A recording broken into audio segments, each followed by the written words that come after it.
TV Radio. TV Radio. Inilunsad ng Bureau of Internal Revenue ang bagong Digital Tax Identification Number o TIN ID.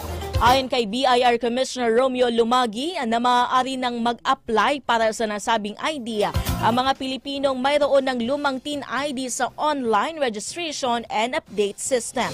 Kailangang i-update ang email address sa pamamagitan po ng pagpapasa ng registration update sheet at ipapasa gamit ang email kung saan nakarehistro ang Revenue District Office o RDO at sundan ang mga panuto doon. Kailangan magpasa ng malinaw na digital picture ng account holder at paparusahan ang mga magpapasa ng litrato ng hayop, artista, cartoons at iba pa. Binigyan din pa ng ahensya na makatutulong ito upang masawata ang iligal na pagbebenta ng TIN ID at mawala na ang pahirapan na pagpila sa mga RDO para lang makakuha nito.